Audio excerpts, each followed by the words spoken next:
did Meech cooperate? Meech took a picture with Rick Ross. Rick and 50 have had a long-standing beef. 50 says that he's coming out with a documentary with Tammy and exposed the Big Meech. Matt, you're going to get a crash course today in the history of BMF, the Black Mafia family. Do you know who that is by any chance? The only reason I know is because I was locked up with Big Meech's brother. Southwest T, really? Yeah. They called him. Am I just hearing about this now? Well, they called him Southwest, and I had a buddy who was writing a book with him, and it was like I was telling him, you need to write this guy's memoir, and he wanted to write like a self-help book, kind of like how he was the financial mastermind behind BMF, that you see what I'm saying? Like, obviously everybody, Big Meech is the guy out front. Everybody's like, oh, he's running everything. And he wanted to write a book that kind of said that he was the person that was behind the scenes running everything, not really running everything. You know what I'm saying? But like the brains of the operation, or the financial, he was running the financial part of it or something along those lines. And my buddy was like, he did write that book, I'm pretty sure. And, but he never ended up writing his memoir. I think he kind of alluded that like he might let him write his memoir. That's a lot of what we're going to talk about today concerning Meech. And this was a point I was going to make later, but I'll throw this out now since you said that. Like, at the end of the day, when these guys got busted, and we'll do a quick overview on like their operations, but Southwest T, whatever you want to call it, was more of the reason why they got busted. He was the one that was caught on wiretaps. He was the one that, really sank the ship, so to speak, as far as him and Meech. Meech wasn't caught on wiretaps. A lot of people even said Meech probably could have fought that case and won, but ultimately you're kind of leaving your brother to take the fall for the whole thing. And so they both went down. Yeah, so I kind of heard. So my understanding is that there, it was a large trafficking operation, and when they all did get kind of busted, that they negotiated a plea where they all took like 30 years or something like that. They didn't cooperate; Correct. They just all took 30 years and went to prison for 30 years. That was it. Correct. So they basically they created what was called the Black Mafia family, and from '89 to about 2005. They made roughly about $270 million. And that could be, it could be more, it could be less. Nobody will really know the actual number, but they were getting it in, as the kids said. They were arrested in 2005 for cocaine trafficking and money laundering. And in 2007, both Meech and Terry, like you said, agreed to 30-year sentences. And there's a lot of other people that was involved in this. I'm not saying these are the only two. I'm trying to keep this streamlined to the issue here of did Meech cooperate? There's so many different, there's so many different paths you can tailor off on. So I might mention something and not dive deep into it just because I don't want to get off from the path. But they were sent to prison. Meech went to Federal Correction Institute Sheridan, which I believe is in Oregon. I don't know where Terry went. Well, I guess you were in with him for a little bit. But Terry was released in 2020 when COVID happened. He was medically released. That was his, I guess, I don't know what you apply for that, but during that he got released. Then Meech was released towards the end of last year, and I think he's like on the halfway house type of situation. He'll be fully released January of next year, I think is when his full release will be. Now, there's a show that is being done by 50 Cent, and it's on the Stars Network. Now, 50's got a lot of shows. He done Power. Power was a huge success. He split Power off into like 4 different shows. Like every character from Power, he split off and put their own shows. He's really a genius when it comes to that kind of stuff. Spinoff. Yeah, spinoff. So you took one show, you ended it, but you made 4 more shows with all the characters. Like he continued the character from one part. He done an origin character from another part. Then he give Tommy, the white guy, his own series. I mean, he's really smart when it comes to that kind of stuff. At some point in time in there, 50, I don't know who he talked with to get the rights to this, and she's a intricate part of this story, but her name is Tammy Cowan. 50 does a TV series called BMF. The guy that plays Big Meech is Little Meech, Big Meech's actual real life son. And the series, I actually need to watch it. I've never watched it. I need to watch it, but it's a pretty good series from what I hear. All things are, positive from what I hear about it. And so when Meech gets out of jail, you think there's going to be this kind of, I guess, partnership or whatever, if you will, between him and 50. And seemingly on the surface in the beginning, it was. They had pictures together on Instagram. Things were going well. But Meech took a picture with Rick Ross. Now, Rick Ross is another rapper. You know who Rick Ross is? Yes. Okay. I got to check as we move along. Rick and 50 have had a long-standing beef. Rick Ross, and I like Rick's music, but he portrays this drug dealer, pusher, trafficker type thing, and he used to be a corrections officer. That got found out years ago. So that kind of damages the reputation a little bit. But there's no love lost between those two. When a photo surfaces online of Meech and Rick together, 50 goes berserk.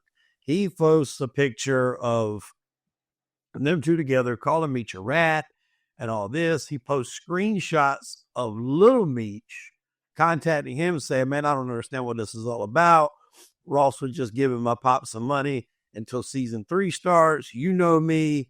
We ain't got no beef or whatever. And 50 responds back, what season 3?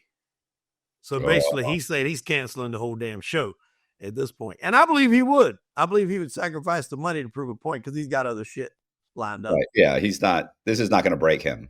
Yeah, he's already opened up a huge recording studio in Shreveport, Louisiana. Like, he's got other things in the work.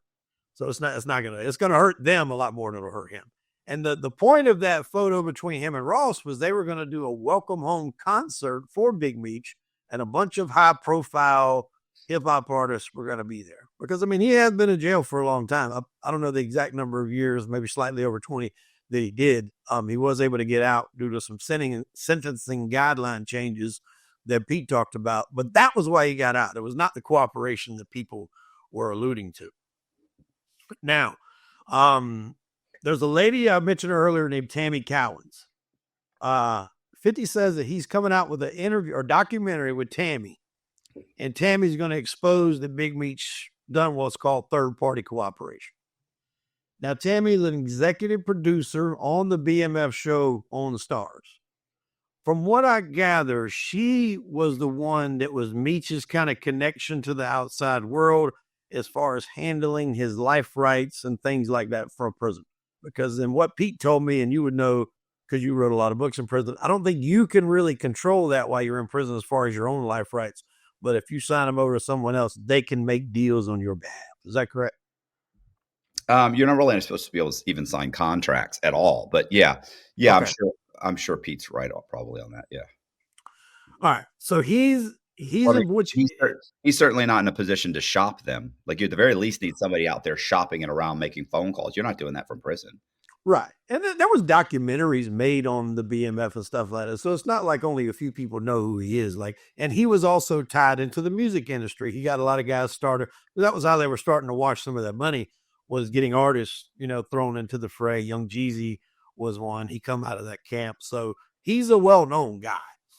And which almost begs the question, if 50 got the life rights from Tammy to be able to shoot the BMF series, that means technically he owns Meech's life rights, which could get really, really hairy going forward. Yeah. I don't want to jump too far ahead, but if that is the case, then Meech basically has no legs to stand on as far as his own life rights. That would be now technically owned by 50 Cent, if that's what happened. I don't know the specifics of the deal they cut, but that's not really important to why we're here. So now let's introduce you the players in this whole situation. You've obviously got Big Meech, who was in prison this whole time. He went to, he arrested in 2005, took a deal in 2007, plea deal. Tammy Cowan, who was his handler. A guy named Dion Cuffy Gatlin, who was a St. Louis drug trafficker that was apparently, I didn't even know there was such a thing until I started looking into this, but a St. Louis BMF. So I guess maybe they have branches throughout the U.S. He did know Meech for a long time and knew Tammy, or got to know Tammy at some point. There's another individual named Fidel Suarez, who's another trafficker. He had met Meech while they were in county prison. And then a DAA agent Cromer, and this guy stays really busy throughout this, doing a lot of extracurriculars throughout this thing. And I am looking down here if anybody asks, because I have a lot of notes. It's really easy to get lost in the weeds in this. So Cuffy has come out and said that Meech got him busted so he could get a time reduction, meaning Meech get a time reduction. The problem with this is none of the stuff that is in all these indictments, that is in what you can find online, proves that. He didn't even get arrested for that deal that was set up. He was hooked up with Fidel, who I mentioned earlier, Fidel Suarez. He was hooked up eventually to do a deal with him. He winds up getting arrested for something totally different. But as his lawyer is doing the due diligence on things, he uncovers a lot of stuff that we're going to get into. Now, Fidel owned a trucking company, which is obviously a good way to transport narcotics, which is probably why him and Meech got to talking in the first place when they were in county. He was arrested, and I'm talking about Fidel. He was arrested in 2005 and 2009, investigated, but never charged. Like I said, the claim here is that he set up to get a time reduction through the third-party cooperation using Tammy Cowan. Now we'll go over what really happened, and this is where a lot of people are going on TikTok and YouTube, and they're saying, "Oh, Meech," they don't really know the ins and outs of what really was said. They don't even really know what third-party cooperation is, right? Because Tammy was taking money directly. That again, right there, just changes the whole damn thing to first-party cooperation. She's getting paid percentages of forfeitures. She's getting money from DEA agent Cromer. She's also getting dick from Agent Cromer. He's banging it down. So, like I said, there's a lot going on here. Right. Originally, Tammy, we'll give her. Go ahead. Do you want me to explain what third-party cooperation is? Absolutely. Yeah, break it down. Firsthand, I have an example of it. There was a guy, and I probably got 5 or 6 examples of it. There was a guy that was locked up in the medium security, in Coleman Federal Medium Security Prison with me. And his name was Scott. So I'm not going to say his last name, but Scott had been dating this girl. He called her the Puerto Rican princess. And Scott was Asian American. So he was half American, half Asian. 6 foot tall, good looking guy, right? Probably in his early 20s when this happened. So he's dating this girl. He and his buddies are selling whatever. They're moving drugs. But to be honest with you, I don't even remember what it was. I think they also, some of them owned some car lots. And so like they were moving, they were doing, it was because most of these guys were Asian. It was a very sophisticated operation. Right. They get caught. He gets 10 years. Now, let me back up. He's dating the Puerto Rican princess. One day he dated her for a year or two. They were living together. One day she comes home. He's gone. He actually had been sleeping with her best friend. Her best friend and him move in together. And the Puerto Rican princess comes home one day. His shit's gone. She finds out very quickly he's living with her best friend. Puerto Rican princess is devastated. She packs all his shit and leaves. He didn't even know what happened to her. Maybe a year later, he said, we all get busted. Everybody gets busted. Not the new girlfriend. Now, the new girlfriend that he had, she ditches him. She's gone. He's like, I think she came to see me one time. So he ends up taking a plea of 10 years. He gets like a mandatory minimum of 10. Doesn't cooperate. So ends up in the medium security prison with me. He had done maybe 2 years. He'd been locked up maybe 2 years. And one day he tells me, he comes back from visit and he's like shocked. And I was like, hey, what's up? How was your visit? I figured his mom came to see him or something. And he says, you're not going to believe this. He said, and he explains about the Puerto Rican princess. And he goes, she just came to see me. He goes, I literally like a week ago, the counselor called him in and said, some girl just got put on your visitation list. Says the name. He's like, wow. He never couldn't get in touch with her to even call her to be like, hey, what's going on? She just showed up. So he's like, he goes out there. She's crying. I've always missed you. You know, I missed you. I've always loved you. Blah blah blah. Right. You know, and he's shocked because he's like, listen, bro, I left this girl so cruel, like just ditched her, never talked to her again, nothing. So he goes and talks to her. She's crying, everything. And while they're there, she says, listen, I know a couple of guys. This one guy really likes me. He wants to date me. He's a big time drug dealer. And he says, okay. And she's like, look, I'll do the rest of the time with you, but I want to get you out of here. And he's like, how's that going to happen?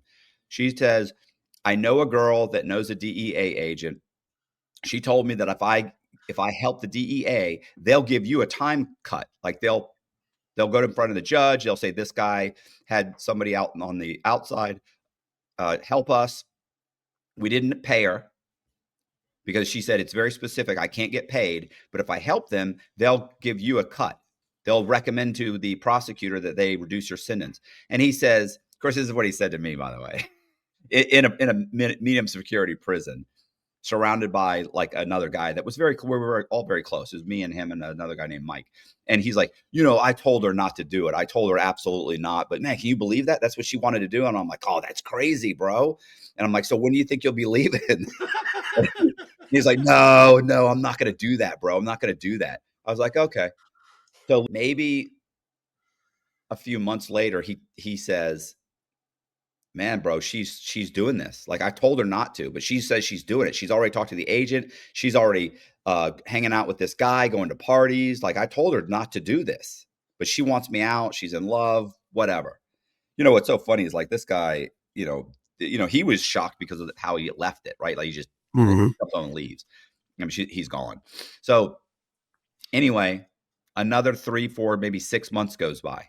I go in his cell one day, walk in, what's going on? He's in there, Mike's in there, and Mike looks up at me and looks at him and he goes, tell him. He goes, come on. And he looks at Mike and he goes, bro, tell him. He's not going to say anything. He don't give a fuck. And I looked at him. I was like, what's up? He's like, bro, I just got my sentence cut. Because they're sending me to a halfway house. And I was like, are you serious? He goes, yeah, I'm going to be in a halfway house here very shortly. Literally within 2 weeks, he's packing his bag. He goes to a halfway house. This guy did 3 years on a 10-year sentence. Damn. So they cut it down to at least 6 or so? No, they probably cut it in half, probably down to 5.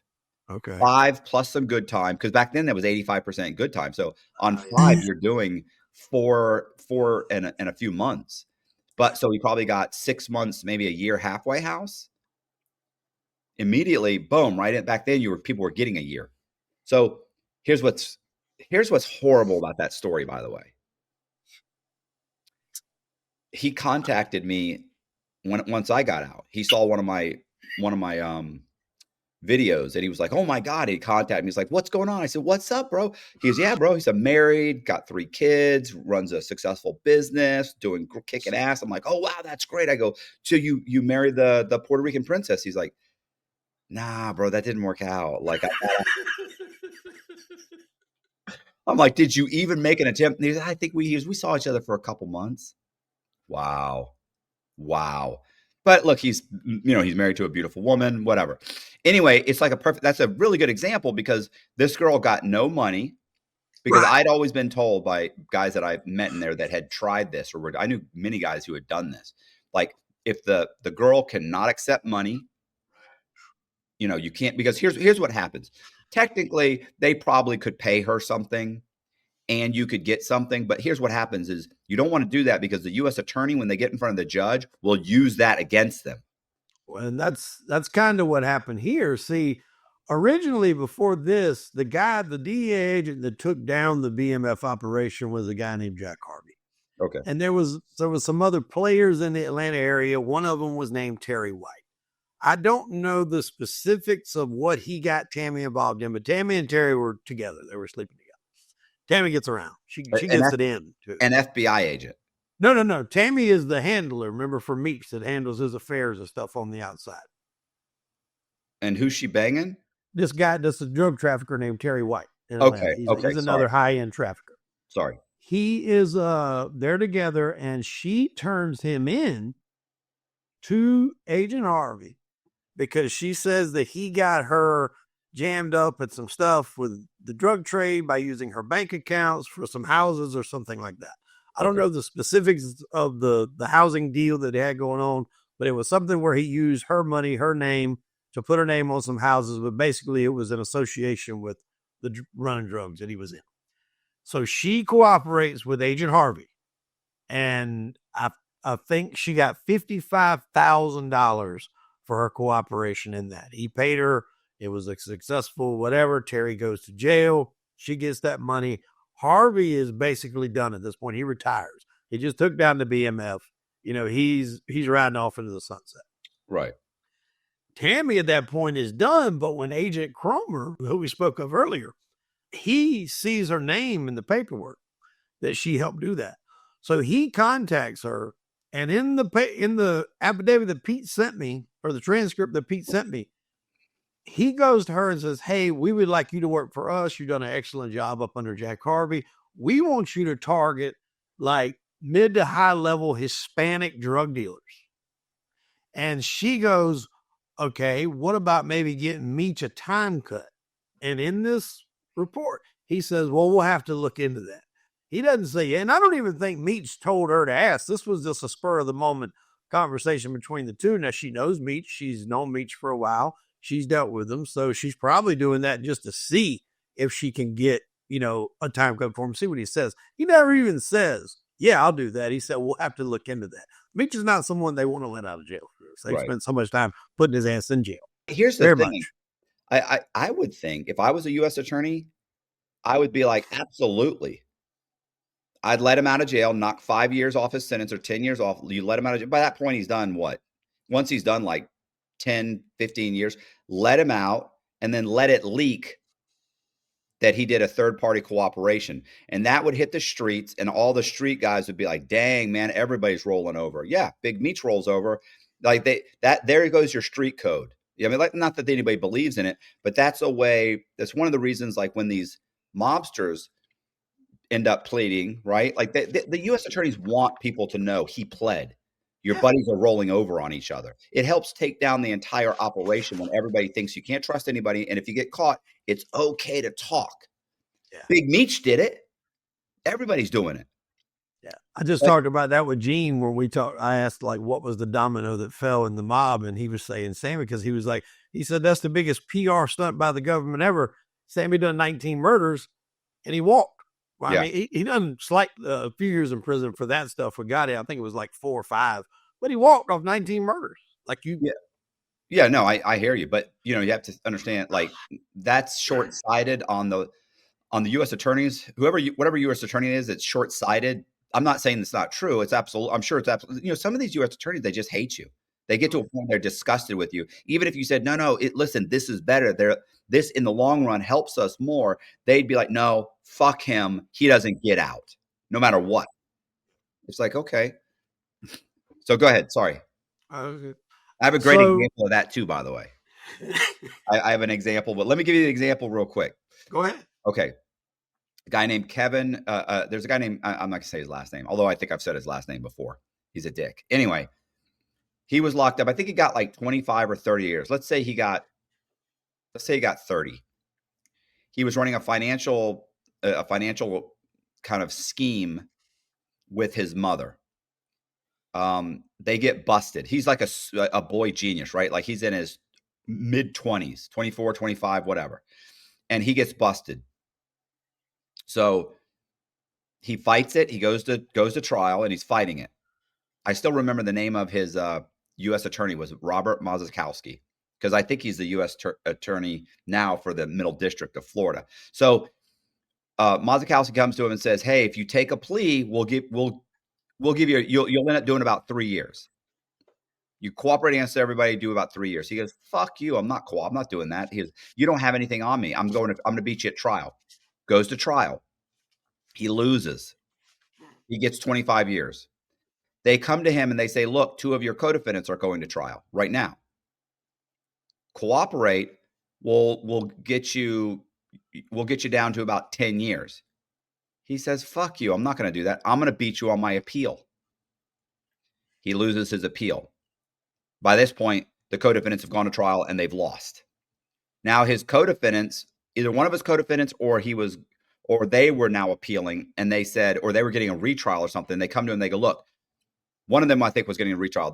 He goes, listen, you plead or you testify at this, I'll get you down to 15 years. We'll go from 25 to 15. He said, Weeks goes, fuck you. I'm filing a 2255, which is another motion you can file, which says that your lawyer was ineffective. He goes, I'm going to beat you on my 2255. He loses. The guy who has the appeal, or the second guy going to trial, he also loses. So then Weeks got stuck with 25 years. He's got 20. I think I want to say he had 30. So he had, like, let's say 30 years. I want to say he had 30 because I think he was the only person I'd really met at that time that had more time than me. First of all, he's the only other person at the Medium, which is where I met him, that had a financial crime, like similar to mine. So he's got 30 years. He's doing 30 years. He'd been locked up, let's say 5 or 10, about 10 years by this point. His sister comes to him and says, listen, I know this. I'm kind of seeing this drug dealer. I know this drug dealer. He wants to start seeing me. What if I get him busted? Like, he talks very openly in front of me. And he says, absolutely. So Weeks gets on the phone with a DEA agent. DEA agent promises, I promise you, I'll get you a time cut for this. Says it on the fucking phone and everything, which he can't do, by the way. Like, it's not up to him to say that. And agents are allowed to look you in the face and lie to you. So he tells him this on the phone. That's why most people ask for things in writing. Correct. So his sister ends up getting this guy busted for drugs, right? And I mean, when I say a boatload of drugs, I mean literally like the Coast Guard grabbed him with a boatload of drugs, So they grab him. This guy's going to get a life sentence. He ends up going to trial, loses, whatever, gets like a life sentence or 30 years or 45 years, whatever it is.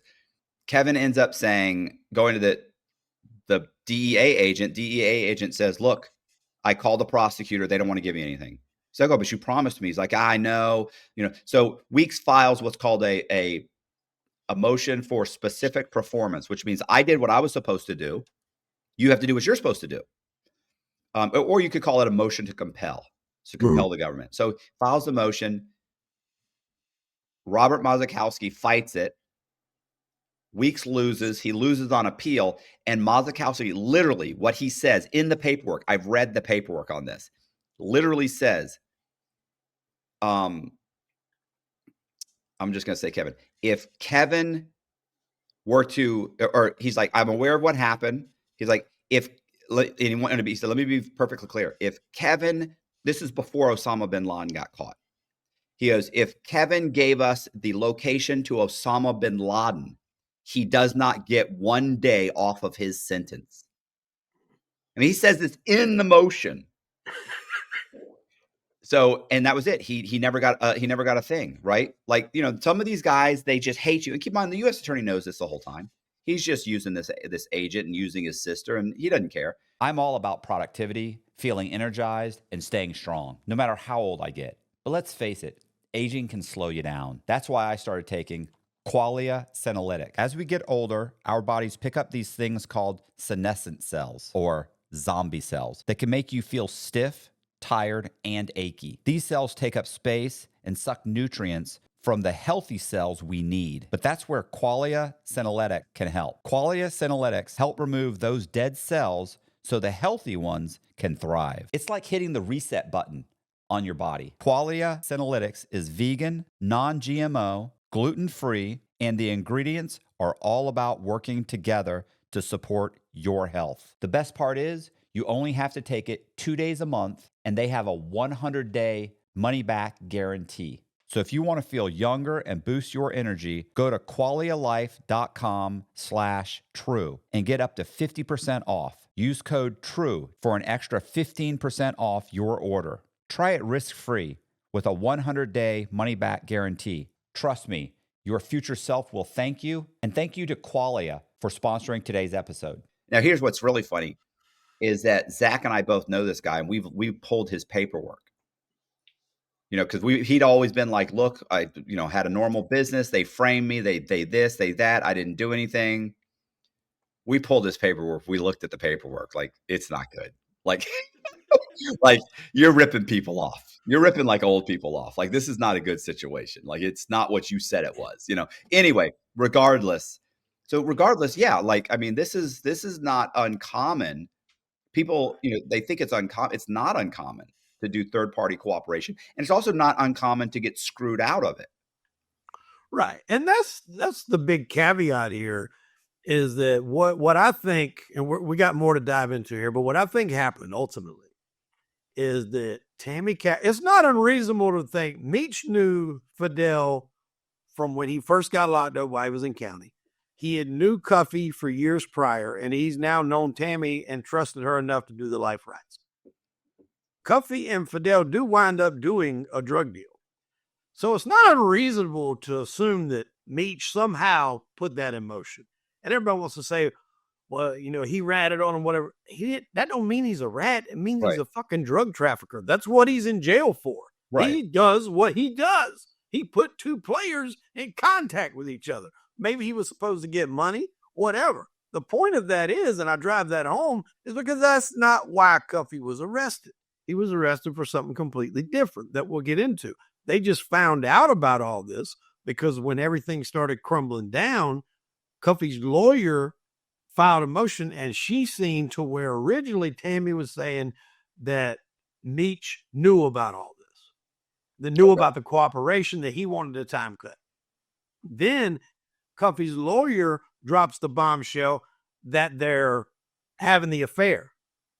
And so then that sends Tammy into a panic mode because she knows Meech has no fucking idea this was going on. Her life was being threatened, all types of shit. And then eventually, after everything starts to come out, she goes to Meech in prison, tells him what happened, and Meech tells her basically, and it's in the indictment or in the report, it says, look, keep my name out of this shit. Now, that's not saying the way when Cuffy calls people from prison and he's got a number of interviews online, he makes it seem like he was like, just make sure you keep my name off the paperwork. That ain't what he said. Right. He said, keep my name out of this shit. Probably because if he did help facilitate this drug deal, he's like, look, I'm in prison doing a 30-piece. Or at the time he was doing a 30-piece. I get hit with this. It's probably going to be another 20 years. Like, keep my name out of this shit. I don't, whatever you're doing. Right. I don't want my name anywhere in it. Whatever deers you're cutting on the outside, I don't want to be anywhere in it because he's about to get more time. He's probably going to die in prison at that point. Yeah. Another 30 years on it. I'm sure. I don't know if Pete mentioned this during yours, but we know a guy that, once again, I do not know exactly what the time is, but a guy who got like 5 years and his cellie was getting out and he'd lost his connect. And so this guy's like, oh, you need a connect for, he was like, he's like, yeah, my cousin, he can hook you up. These guys are Mexicans in the US, hands it to the guy, gives him the number. And then, so when the guy gets out, he calls the cousin, they do a couple of deals. Well, the deals turn into blow deals. Now they're shipping blow. A couple of years later, they both get indicted. And he's now looking at like 15 or 20 years for the blow deals. And when they start cooperating, they're like, well, how do you guys even know each other? Oh, my cousin in prison hooked us up. They indict the cousin too, because they're saying you facilitated this deal. You gave him the phone number. You knew it was, he's like, I thought it was for weed. It doesn't matter. You connected two drug dealers. And that was it. He ends up taking a plea for another 5 or 10 years. For giving a name. Didn't get any money. Just like, oh yeah, he sells, I'll hook you up. Boom, that's it. It's over. So go ahead. Sorry. And that's how easy it can happen. Now, per this indictment, Cuffy and Suarez talked on the phone regularly through 2012. They even had their phone bugged at one point because what's ironic about this is Tammy didn't tell Agent Cowan that this was going on. Obviously, she's getting paid. She's getting kickbacks. She's getting banged. She's good. She thinks she's kind of protected in the sense of she's got the DEA agent where he wants her. Right. Suarez calls Tammy's phone while she's with Agent Cromer, asking, hey, I'm trying to get in touch with Cuffy. What's going on? So Cromer hears it, and he's like, keep it going. keep it going. He's finally going to be able to get something to use to justify, paying her all this fucking money. Right. So he starts putting that in motion. It's like, all right, keep it going. Now, in March of 2015, like I said, that's when Cuffy's lawyer got the tape that Tammy and the DEA agent Cromer were having the affair. Now, that opens up a whole can of worms because you're not supposed to be sleeping with the informant. Then that opens up other investigations. Like other people can come up for retrials. I mean, it's not good when that comes out. Yeah, they frown on that. It makes all of your cases now suspect. Yeah. And like I said, she was getting the payouts. I think she got around $200,000. But there was no results given up until this point. Now there's another lady, Tammy in this indictment is listed as CS1, which is confidential source 1. There's another one listed as CS2, which is confidential source 2. We don't know who that is. We just know it's a female. And some of these reports, CS2 was getting the results and CS1, who is Tammy, was getting the payments for it. So I don't know if on the paperwork, Agent Cromer's putting that she got the results to keep this whole thing going, but 2 was doing all the work. 1, who was Tammy, CS1, who is Tammy, is getting the kickback for it. So that's another dynamic of where shit's going on a little shady on the DEA side of things. And that said that, like I said, Meech set up the meeting between Suarez and Cuffy from prison. This is obviously for monetary gain. Who knows if that happened? There's not any dead set proof that happened, but I would say more than likely, if he knew them all, they had to get connected somehow or another. Fidel and Cuffy did not know each other prior to this. Somebody put them in contact with each other. You would be reason to think it was probably Meech or Tammy through Meech somehow, some way. Right. Now, Tammy at this time is also dealing with Cuffy for the BMF business deal rights. They're trying to put something in play to do a documentary or to do a movie. So they have a relationship, that's outside of the trafficking game, so to speak. And I think from what I read, he even asked her, like, do you know anybody that can move product? Now, maybe that was how that whole thing originated. Maybe somehow she asked Meech and Meech was like, holler at Fidel. I don't know. But Cuffy, by all counts, seems like a guy that wasn't on Meech's level. I don't know 100% about everything he was operating with in St. Louis, but it doesn't sound like he was on Meech's level. Suarez reached out to Tammy to check on Meech. I get because they knew each other, to see how she was doing. He knew she was still in contact. And then pretty soon they start doing the deals. Now, like I said, when they're talking on the phone gets bugged. They know everything that's happening. They already know. Now, at first, Tammy testifies, like I said, that Meech set it up to get a time cut.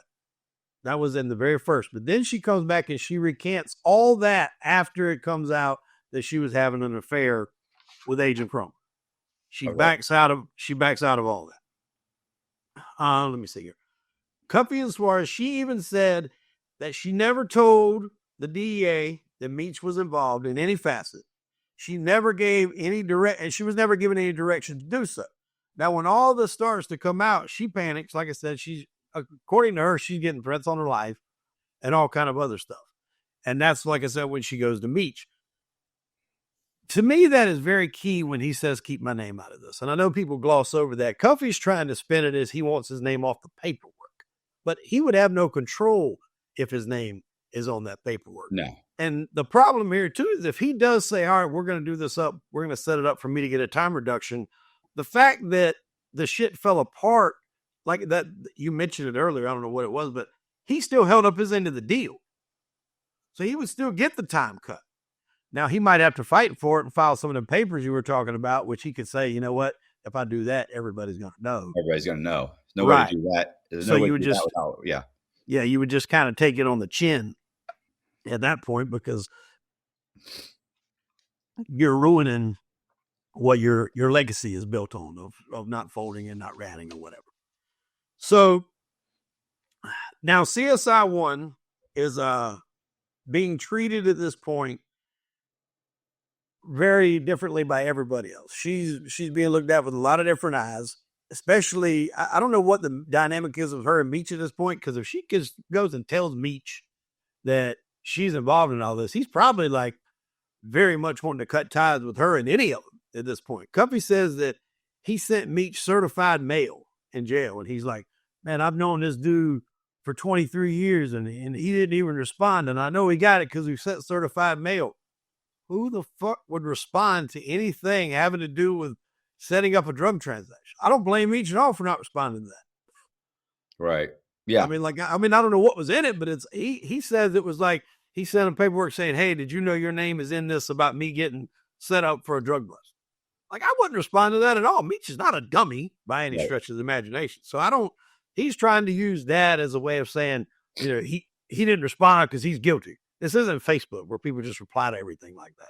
Right. Like, there's some shit you just don't reply to.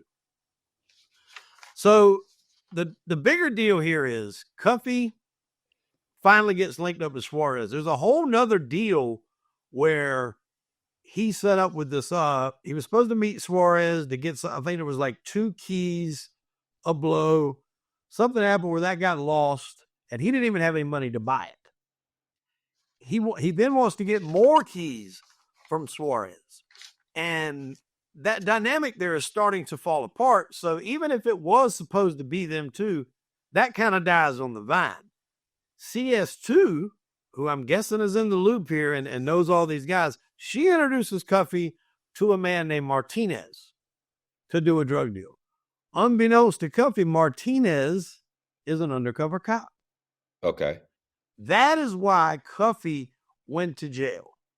It had nothing to do with Suarez or anybody that Meech may or may not have put him in contact with. Nothing at all. What I think happened here is I think Tammy got into a relationship with his DEA agent. They had to come up with some sort of reasoning of why she was getting paid, why she was getting these kickbacks. And what better name to throw around, because people know she is in touch with Meech, than say, oh, well, Meech is helping.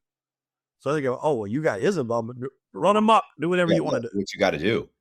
And what I think is she was using his name without his knowledge because he did not benefit in any way from any of this. Right. He's not in the paperwork in any way of any of this. I think she was using his name because it's not, look, she's obviously getting what she can from these drugs. The other guy, the first guy, Terry White, when he got her in any kind of hot water, she sold him up the river really quick. Right. She's obviously not the most trustworthy person. At this point, Meech finally responded. He put out a video the other day in response to all this. And it's on Instagram, or if anybody Googles it, you can see it, where he said, like, I never told it, I never folded, I never ratted, death before dishonor. And I know that's not a very common thing, especially in today's time, but I do believe to him it is. Yeah. And if you sit there, he just did all that time. Of course, he's listen, some of these guys are absolute believers. Yeah. Joey Merlino was a believer in that. Absolutely. Yeah. I mean, you don't do 20 years to get 5 knocked off. Right. Unless there's a situation where you want to get out and see some, well, you Unless might. you come to your senses. You might. But I think somebody like him is not going to do that. Unless there's a situation where you're scrumming, you want to get out and see somebody before they die or a close family. That's the only reason I can think. You're not going to do all that time, build your brand on that. Yeah. And get out and for just a few years. And that's the thing, is he tried to get out as well on the medical situation like Terry, but the warden even said, like, he still carried himself as a kingpin. He had charges with cell phones. He had charges with drugs. That she didn't think he had shed any of the image that put him in prison. So that's why they were letting him out. And as I mentioned earlier, there was the weight guidelines changed, and it knocked him from a 38 to a 36, which is what knocked his time down. And I don't really know what that means. That's what Pete said. You might know better than me. Yeah. I mean, they changed the guidelines for, hey, how much time you could get for a certain amount of weight. And when the guidelines when you say weight, you mean the amount of product they busted him with? Yes. Okay. So they changed those guidelines. They said, okay, if you were caught with, 50, if for 50 keys, you get 25 years. And then they changed the guidelines and they said, you know what? 50 keys isn't what it was 20 years ago. So let's change it. If you got caught with 50 keys instead of 25 years, let's drop it down to 20 years. And then he got himself back in front of the judge and they knocked off 5 years. Like, that's something they would do across the board. It's like the law change. Guys were getting 7 years off their sentence, 10 years because they just changed the ratio. Right. Guys are getting life sentences and now they're doing 25. I was never going to get out. Now I'm doing 25, or you're doing 25. Now you're doing 15. And they didn't do anything. All they did was file some paperwork. In some cases, they didn't even file the paperwork. The court just did it. That's what people really need to key in. The timelines are key in this because they don't add up from what Cuffey is trying to say, because Meech hooked up Suarez and Cuffey so they could deal with one another around September of 2011. How he did that, I don't know. It's not really important to the case or the matter which we're discussing, which is did Meech cooperate through third party, which I believe that answer is no. So once they get hooked up, there's a transcript to where she testified that she did not enter into a 2009 cooperation agreement with the expection of benefit. That's the one that we were talking about earlier when she had Terry White, which that one was ran by Jack Harvey, the guy that put all the BMF people in jail. But once she got out of that, once Harvey retired and she started getting with Cromer, then, like I said earlier, she started getting payments. So that cancels out any third-party cooperation immediately, because like what we said, when you start getting payments, you can't get both. It's one or the other. You can get paid to be a cooperator, or you can get some time cut. So the story you alluded to earlier really proves the point, is when she was saying, look, she can't get paid, but she can get his time cut. And in 2009, that when they put Terry White away, I think, like I said, it was around $55,000 that she got. Then she was contacted later to come back to doing all this. Tammy's really like one of the most evil players in this whole thing. So when the FBI showed up, like after I've been locked up a few years, they showed up to ask me questions about other cases. The agents were like, listen, if, how are you for money? We can put money on your books. And I went, absolutely not. Absolutely not. Like, I'd already heard horror stories. And then she said, well, what about she's like, look, I used to come to prison and see this guy in Texas. I would bring him like Subway. Do you have something, a favorite food? When I come, I can bring it. I was like, absolutely not. I don't want a soda.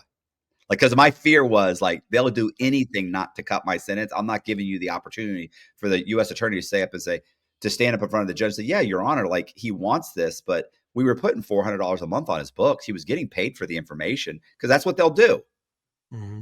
So, sorry, go ahead. You were saying. No, I mean, I like to be able to get those insights too, to go along with this. And that's really what everybody is gravitating towards now, because Cuffey's in jail. He's in jail. He's sentenced. And as his lawyer is trying to fight this thing, he's getting these things with that mention. And what I think ultimately happened here is Tammy used Meech's name without his knowledge to try to cover up the fact that she wasn't really producing any results for Cromer. And then when it got put out, Cromer even had to take the stand with all this, and he pled the fifth, of course. I mean, in truth, he should have been brought up on charges for doing all this. I mean, if he's giving her all this money and she's not producing anything, what is she really doing other than getting paid to be a mistress? Yeah, no, that's pretty much it, right? Or maybe giving him a kickback, or, I wrote a story about a guy who they were paying a DEA agent. He was fucking this chick who was running a pill mill, and he was going over there all the time, but he's really protecting her.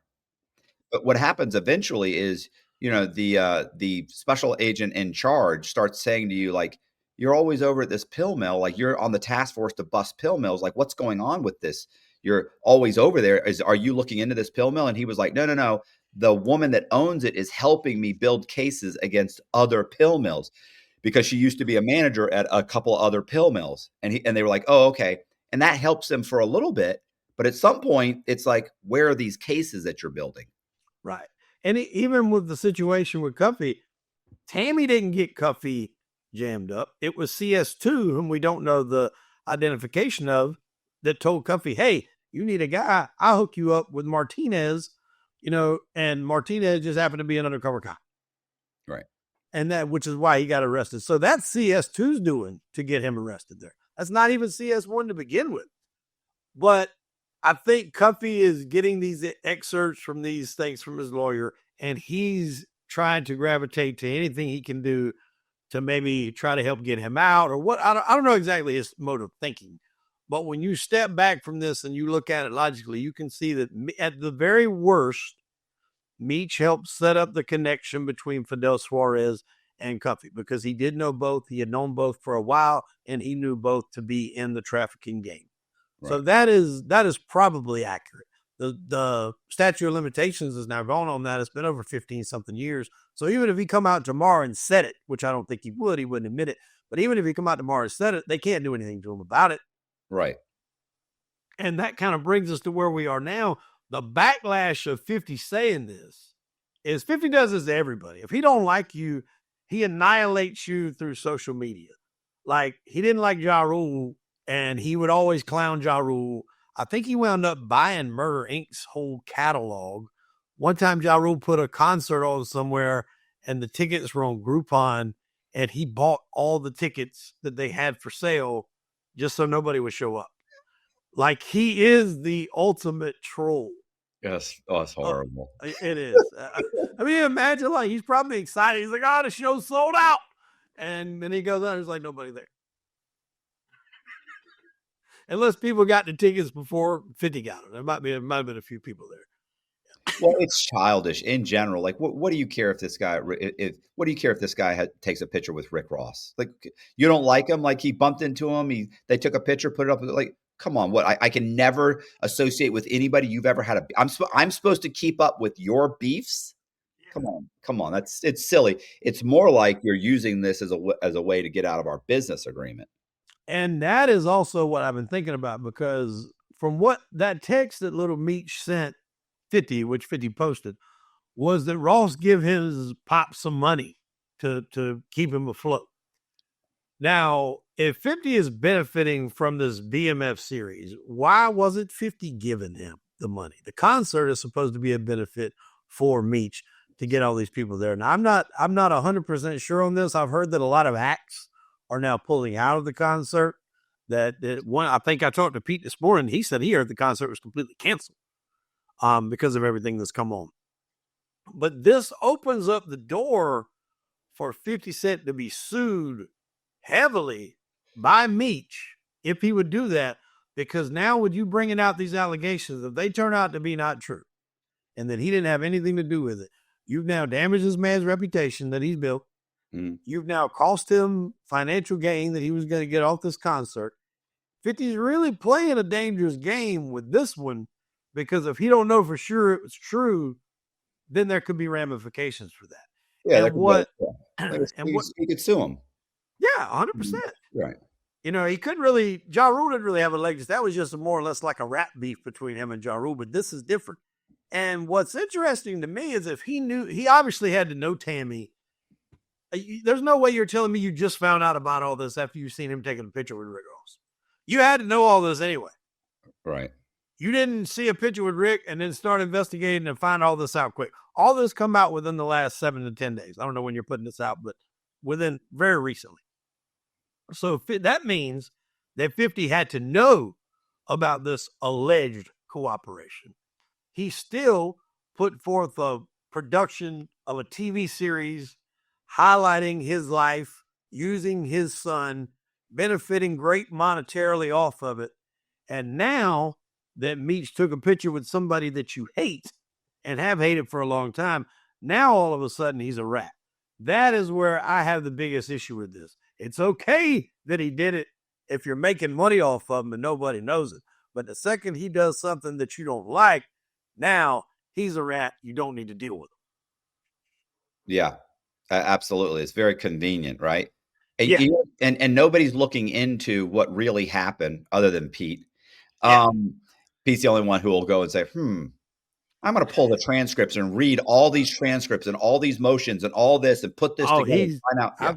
My phone's been going off for the last 48 hours, which is great. Like, he gives good information. He highlights the parts in the transcripts to send me. And I probably still didn't do it as good as he did, because he broke it down really well on my case. Some of the things that we found out after me and him done our show, which come out earlier this week, was that the identification of CS2 was another woman. We didn't know that. We still don't know who it is. That's hidden. You can't find that out. Here's the thing.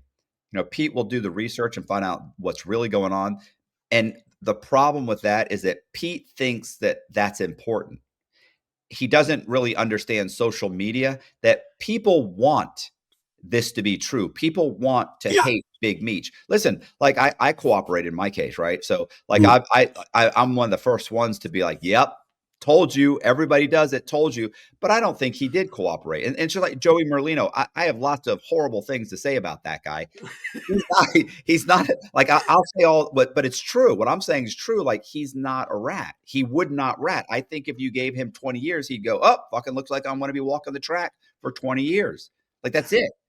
He's just not going to. Like some of these guys are just diehard. Are they idiots? Absolutely, they're idiots. But that's their moral code, and that's what they've decided on. And you know, and I'm not going to lie and say, oh, they this and he did this. And listen, I'd love this to be true, but after what you've said and what Pete said, like it sounds to me like she was thinking I could get this dude a time cut. Probably thought I can make some money on it. I can, you know, I'll do this because the last time I did it for no reason at all. Right? They gave me 50 grand, but Pete had told me, or sorry, that they had given her 50 grand, but she initially entered into it just because she was pissed that the guy was laundering through her account. So they did. Right. And then they said, you know what? It worked out so well. You did it for nothing. We're going to give you 50 grand. So the second time they said, hey, we can pay you. And she said, well, what about this instead? Let me get this guy Big Meech, because she's friends with him. She's representing him. She's thinking if he gets out, I could probably get this deal done. You know, like, and how loyal would this guy be if I get 10 years knocked off his sentence? So her throwing that out there without his knowledge, I absolutely believe that, without a doubt. And the dynamic now is why Tammy's even entertaining, you know, talking with 50 and doing all this, is now that Meech is out, he wants those life rights back. And Tammy owns them. Or at least I think Tammy owns them. I don't know who owns them, but at one point in time, Tammy was handling the business of it. 50 may very well own them now, and that's what we were talking about earlier. If 50 bought the life rights from Tammy to be able to do BMF, essentially he's got a big head start over Meech of what can be done with that name. Now, Meech can still do his own thing about his own name, but as far as using that BMF, he's going to be very limited now of what he can do to fight this. I don't know who has the life rights specifically. I've not found that out. I don't think Pete has either. But if 50 has them, it's going to be much more difficult for Meech to fight this, because he essentially holds the key to the whole brand that he built and the empire that he built that eventually did wind up coming down. So one, I believe that you're right. For him to get them back is difficult, but for him to sue 50 Cent for, for slander, I think that's reasonable. Like I can sue you for slander, like because what you're now coming out on social media, you're destroying my image, you're saying things that aren't true, you're not looking into it, and you're harming me in the long run. Like so he's open, like you said earlier, in some ways he's opened himself up to litigation, and in other ways he's perfectly within his rights. I own your life rights. I said, and I said I'd make a series, and I did. And after a couple seasons, we weren't happy with it anymore, and we canceled it. And and 50 has always been that way. Like he's always been petty to a certain degree, but that is just extra. Like if you're doing this guy's TV show, you're employing his son. Like I said, I haven't watched it. From what I understand, everybody seems to enjoy the show. And because he took a picture with a guy you don't like, you're canceling all that shit. Yeah, come on, man. What are you doing? Like that's just childish. But my biggest issue with that is, like I said earlier, he knew all the stuff about the alleged cooperation. 50 probably knows the truth.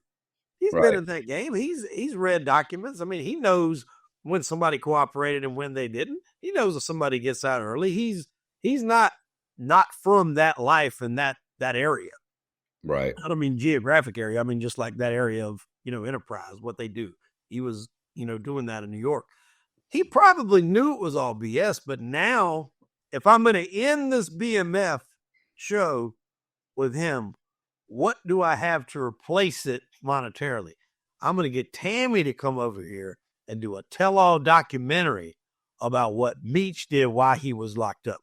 You replace one cash cow with another, although I think the BMF series would have had more longevity. You're still got now something coming that's going to draw interest to keep the fans watching what you're doing. And then you still paint Meech in a bad light. Well, this is the thing too. You don't know what the numbers are on that show. Maybe the show wasn't doing that great. And Maybe it's possible. or and keep in mind too, everybody's, when people come up to and talk to me, not that I'm, making, I don't, not that I own a production company, I'm making movies, but I'm saying when people are like you, they hear you've written some books or some producers that they're always like, bro, I got an amazing story, bro. This is a movie, this is a series, man. You're never gonna hear, you're not gonna believe this. You're not gonna stop it. Stop. Listen, I can tell you right now, for every TV show that is a series or movie that gets made, there's 1,000 amazing stories that could have replaced it. Like the last thing that 50 Cent has an issue with is new material. He's got Yeah. stacks of amazing stories sitting on his desk. So it's not like it's going to be hard to replace this show with another show.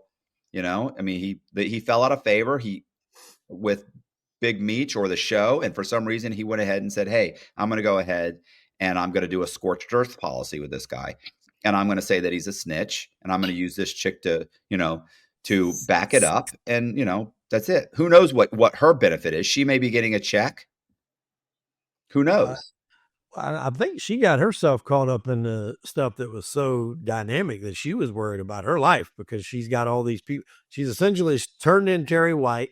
She's got Cuffy in jail because she kind of pushed him to CS2, put him in contact with Martinez. Now she's got Meech that's not really bigger anymore because she almost got him jammed up while in prison with a whole nother drug case by doing that. And I mean, like, people don't, when you're in jail, like it's very hard to have a candid conversation unless you're just paying all people to get a room that's not bugged. It's very hard to have a candid conversation in jail to discuss anything. And the only way you can get around it is if that's your lawyer, and I wasn't his lawyer. So like, I mean, every phone conversation you have is tapped. Every letter is read, especially with somebody like him. You don't have the privacy to sit down and facilitate a long-term drug deal plan. Right. It's not something that happens. Yeah. And you would know better than anyway. What you said a minute ago about the movies being made, I always tell people there's two guys that if there's movies aren't made about their life, then it's very difficult to get a movie made. And that's you and Michael Dowd. Yeah, it's insanely difficult. It's insanely and long. It takes forever. And you're more a series. You can't be done in a movie. I hear you, but we tried the series route. That didn't work out. And now we're trying for the movie route. We're talking to screenwriters again. We already tried to write a screenplay, tried to go that route. That didn't work out. Now we're trying to go for the movie route, which of course is going to chop a significant amount of my story out. But what if, the whole thing is they're like, look, you do a movie, and then maybe if the movie is successful, we can maybe then get somebody interested in doing a series. So, listen, I'd like to see something get done, but I'm so jaded by the whole thing. So we'll see. It's a long process, man. Like you said, I hear people all the time say this should be a movie and all that. And I'm like, look, the guys that I know, the stories that they have, if theirs isn't on a movie screen by now, like I've got no faith. And some of the things that come out are shit, complete shit. Oh yeah. Yeah. I can't tell you how many times I've been sitting there thinking they made this for $100 million budget, but they can't take 40 or 50 million and make mine. You could make two movies like mine. Yeah. You know what I'm saying? Like for this and make even more money. Like it doesn't even make sense. Like, and unless they're paying like I don't know if Leonardo DiCaprio would be the best choice since he's already done Catch Me If You Can, but unless they're paying like a high named valued actor to pay you, I don't think they would need that much money. They could probably shoot your movie for 10 million, maybe 20 million at best. I mean, I hear, yeah, because it's not like it's not like I'm a superhero. Not like you're not blowing shit up and all this crazy stuff. You're scamming people. Yeah. You need an empty bank, and you can film a lot of scenes and stuff you did. Most of it's done in an old closed up Wachovia bank or something. Yeah, but you do need a main character with charisma to match yours, and that would be the. It's going to be hard. Yeah, it's going to be hard to. Maybe that's the problem. Who can pull this off? Yeah, and he can't be taller than 5'6". Yeah, he's got to be. Yeah, it's really limited. Like I'm proud of you, though. I'm proud of you. You know a lot more people involved in this story than we did when we last covered our Diddy story, which I don't know what constitutes going viral these days, but that almost got 1 million views. So that's pretty good. I know, bro. It's just shy of like 1 million and just stopped. I know. So upsetting. I really want 1 million. Yeah. Yeah. Yeah, I do. I'm proud of myself. I mean, the only reason I was when I was locked up and guys were like, yeah, you know, Southwest or whatever his name they were calling him. And I was like, no, they're like, bro, that's Big Meech's brother. I'm like, okay, I don't know who that is. And then they're like, and I was like, they're like, you know, Black BMF, you know, Black Mafia Family. And I was like, you never heard of the case? And I was like, no. And so I had a guy break it down for me in like 2 or 3 minutes, you know, because it's not that difficult to break it down. It's like they were huge, massive. They were making hundreds of millions of dollars. And then when they got busted, they know, you know, they didn't cooperate. They took a plea. They just walked in and said, we're not going to say anything about anybody, but we'll all plea if we'll take 30 years. And they were like, so everybody just thought that was the most gangster thing. And they totally respected this guy. And that's really how I knew. And then over the years, when I would hear BMF, Big Meech, I at least had a reference, where a lot of the stuff that you've talked about, like I have no reference. I don't know who these people are. You didn't know a lot of people in the Diddy. No. And Diddy has come out swinging with $100 million lawsuit to NBC. Oh, NBC. Who owns Peacock? NBC? Yeah, I think so. $100 million lawsuit to them, a $50 million lawsuit to Courtney Burgess, Ariel, I don't know her last name, the lawyer, and News Nation. And this is Diddy, not I thought that was the so this is Diddy. This is Diddy. I don't know why I thought this was Porter's kids. No, Quincy. You're talking about Quincy, yeah. Some of the other ones. No, this is Diddy himself from jail. So I don't know what's going to become of these things, and you know what's going to happen with them. We'll kind of have to keep an eye on that. But you know, you and I are, I'm sure from this video, we're going to be called uneducated country boys that are culture vultures. Culture vultures. That's my favorite. Yeah, my favorite is culture vultures. Like that. Like don't watch. Like watch something else. There's lots of good shit on Netflix, bro. Like there's lots. Listen, I watched 2 documentaries. I told you I was sick, and this morning I woke up. I watched 2 great documentaries on serial killers this morning that were on. They were on YouTube. And they were great. Watch some crime and entertainment. Yeah. The mobsters, you know. Gene was the first mobster I've had on in a while, though. Not that it was on purpose, but I've kind of had a big gap in the organized crime guys. Well, I interviewed Gene yesterday too. He was, you know, he is, I'm telling you, he's all jacked up. He's all fucking energized. It's you could tell the whole time you're trying to explain something or talk. He wants so bad to jump in there. He's waiting for an opportunity. You can't give him you can't take a breath and let him jump in there. Yeah. You gotta get it out there. And then it's like, okay, I've got it out there. There's the question, Gene. And now I need to respond. And then immediately he just starts going. It's entertaining. A man does numbers. Yeah, he does. No, he does. I told you the last time he was on, when he was walking out the door, he goes, how many subscribers you got? And I think I had like 100,000 or 200,000. I think I got 100,000. He looked at me and he goes, yeah, this is going to get you 200,000 views. And I thought, this fucking cocky motherfucker. And guess what? Within 2 months, 3 months, it had 200,000 views. I knew that was going to do good for you because the video we did about the Gene and Joey beef originally and Michael Francis beef, that got 200,000 views. Just me and you talking. Yeah. So I knew when Gene come on there, it was going to do a number. You can see why people do gravitate to this mob genre. And this kind of stuff lends itself, what we've talked about today, lends itself to that too, because they modeled themselves a lot after, like, you know, I mean, Black Mafia family. So right. There's a lot of parallels. You know, the hip hop community has always embraced movies like Scarface and Goodfellas. You know, you talk about Irv Gotti, who just recently passed away, but he was behind Murder Inc. Murder Inc. was a group facilitated of mobsters that went around killing people. All of Ja Rule's music videos are in the, you know, late 90s or when he was real popular, early 2000s. They were excerpts and remakes of famous movies, like scenes of it were from movies like Goodfellas and things like that. So there's always been a parallel of those two worlds. And I think the key thing, and we can kind of close out with this, the key thing here is going to be watching what 50 does with that documentary with Tammy, how he's going to approach it. Then what Meech does in return. Is Meech so much of a street guy that he wouldn't dare to try to get a lawyer and sue 50? Because now you're really damaging this guy's credibility to make money.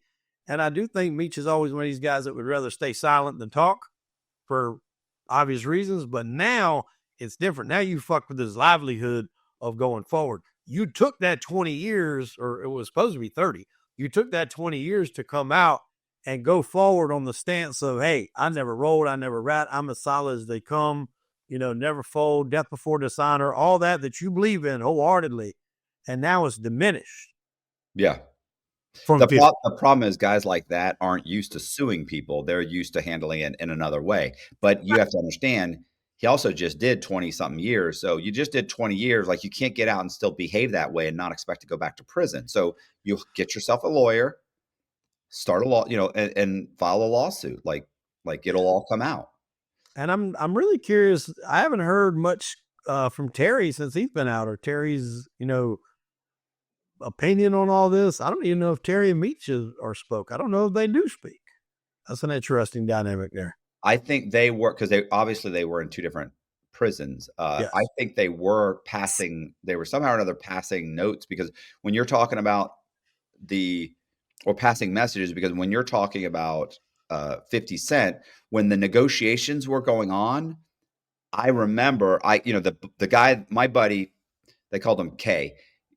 K, who was writing that book for Terry, for Southwest, when he was writing that book, he would come and say, well, he just told me this. He just told me they're selling, or, Meech is selling his life rights to 50 Cent. He's got a production company. I remember, I didn't know that. Like, I didn't know 50 Cent. This was 10 years ago or more. So I don't know. I'm hearing all this little bits and pieces. And I remember this after another year or two, I remember him telling me that Meech was irritated because 50 Cent had not paid them yet. And they were supposed to have gotten a check like a year earlier, and 50 kept putting it off and putting it off and putting it off. And I remember thinking, that was fucked up, that, wow, these guys, like, that if you can't, you can't not pay people. So what ended up happening, though, at some point, obviously they rectified that. And a lot of people, they think, oh, you can option your life right. No, we're going to make a movie. And then you think, great, when do I get paid? And they go, well, wait a minute. Like, we got to get the budget. We got to start production. There's a lot that you're going to be one of the last people to get paid. Yeah. And optioning your life rights is something that can be done multiple times. Right. Just because your life rights is optioned does not mean you're going to have a movie deal. They've optioned the life rights to pitch it, to shop it. And then if it gets picked up, then if it actually goes into production and becomes something, yes, then, there'll be something to talk about monetarily. But, I spoke with Dowd a few years ago. It was in New York. And I think at the time, Ben Stiller owned the rights to his movie, which if Ben played a bad guy, he looks a lot like Michael Dowd. That could probably be a good role for him. Yeah. But at the time, he hadn't done anything with it. And he said, I'm waiting. He told me at the time it was like next August or something like that. He's like, it's going to be up. So if you don't do anything with it, I'll get it back. Then when you get it back, you can sell it again. Yeah. Like, there's been guys that sold them multiple times. I think you've sold them multiple times. Yeah, right? I've had one thing was optioned 4 different times. I've had another couple that have been optioned like 3 or 2 different times. Like, because I've written a bunch of, anybody who's watching, like, I've written a bunch of true crime stories, and I've optioned the rights to those true crime stories. So I've been a part of, 5 or 6. Really, be honest, it's like a dozen, to be honest. But those were optioned once and the option expired. But I've been a part of maybe another 4 that have been optioned multiple times. So the idea that they option your story, man, I've had a dozen of these things optioned. None of them have ever turned into anything. They've never gone anywhere. And these people have done it's not like these production companies aren't doing work. Like, there's a significant amount of work that happens after they option it. They're getting screenwriters. They're having meetings. They're going, they're going to breakfast and lunch. They're making phone calls. Like, they're doing a significant amount of work on these things, and it just doesn't pan out. It's not that the stories aren't good. It's that, everything has to align perfectly. And then these actors are a nightmare to deal with. Look at the Blake Lively thing. Like that's Oh God. what a catastrophe that is. Like, and that's blowing up in her face now. yeah. Originally, she was trying to get him jammed up. Now it's kind of looking bad on her. I mean, her and Taylor Swift weren't talking, man. I don't know what we're going to do about it. Listen, I cried myself to sleep last night. I was so glad Philly beat the shit out of Kansas City in that Super Bowl. I'm just sick and tired of seeing Taylor Swift on NFL Sunday. Every time I come on, I hope Travis Kelce retires. I mean, how many times can you be on the wrong side of an argument or an issue? Yeah. Over and over. Like, maybe you kind of got to sit back and say, I need to reevaluate my situation here. Yeah. Maybe at some point I'm the problem. Yeah. Maybe just because I can sing a rhyme doesn't mean I know everything. Maybe I'm just a good singer and I'm popular and I should not talk about politics or put my nose in things that I don't really know. Like, you ever hear me talk about the stock market? No, never. You know why? I don't know shit about the stock market. I don't know anything about it. So and I get emails and text messages from people like, bro, can I talk to you about this? And I'm like, they'll ask crazy shit. I'm like, why would you think I would know anything about that? Like, I don't know anything about, like, bro, I'm looking at this stock and this company and this is what's going, what do you think? What do I think? I'm a fraudster. I think you shouldn't ask a fraudster about the stock market. So whatever. So in close, what do you think? Ultimately, I think that all this is nonsense and that Meech did not cooperate in any way, shape, form. If in anything, the only thing he did was set up Cuffy and Fidel to traffic whatever they wanted to traffic, narcotics, whatever the case. Yeah. And that is the only he had anything to do with. Absolutely. I think he slipped somebody a phone number and said, yeah, call this guy or whatever. Yeah, I know a guy. He's good. He's solid. That's it. I think maybe at worst, she may have come to, what's her name again? Tammy Cowan. I think maybe Tammy came to him or spoke with him at some point and said, listen, I'm working on something right now. I might be able to get you out of this. At worst, he might have said, listen, keep my name out of that.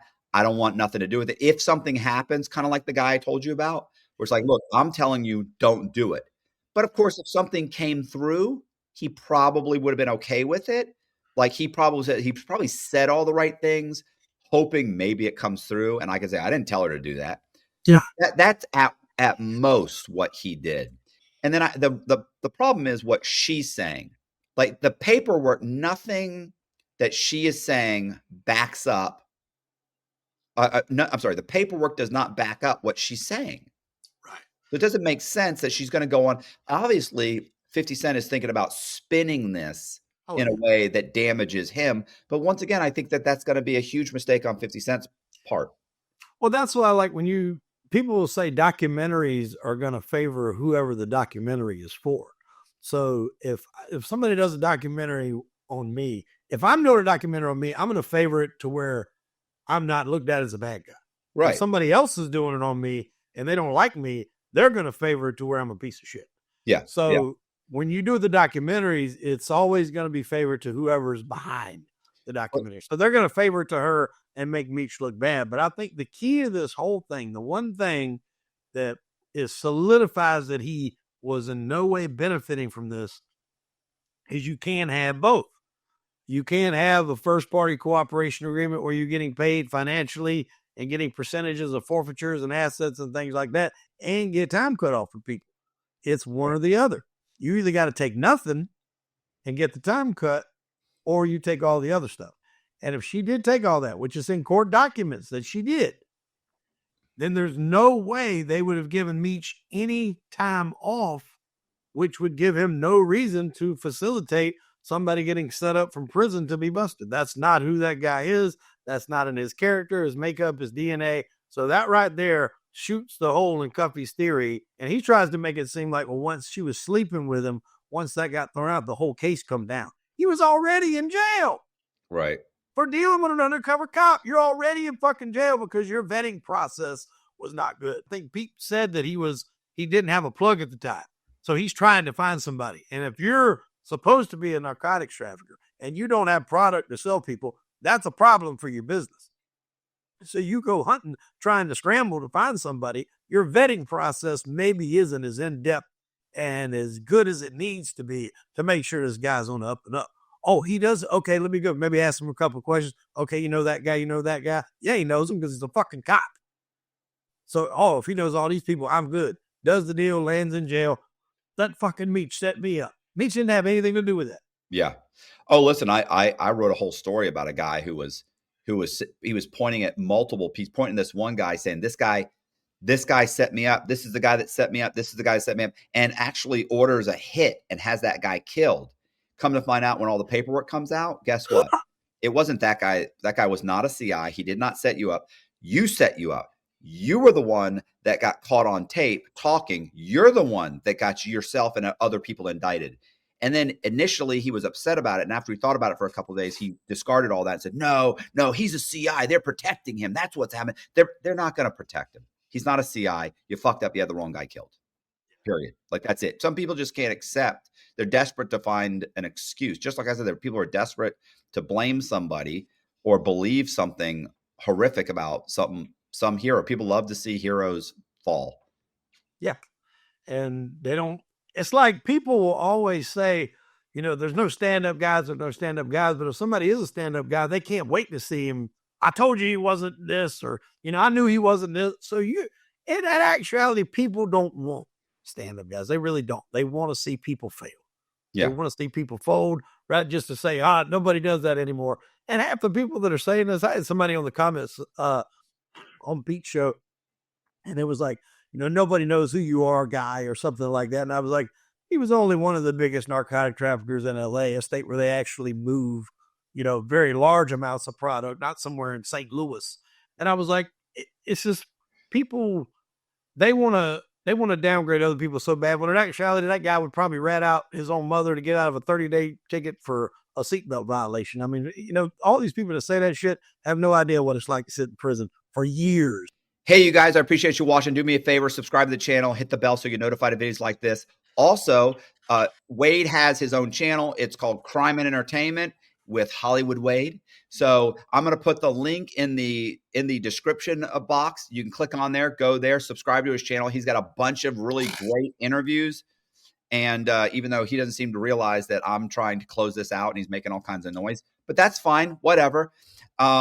So go to the description box, click on it, go subscribe to his stuff. I appreciate it. Also, we have a Patreon. Please consider joining my Patreon. It's $10 a month.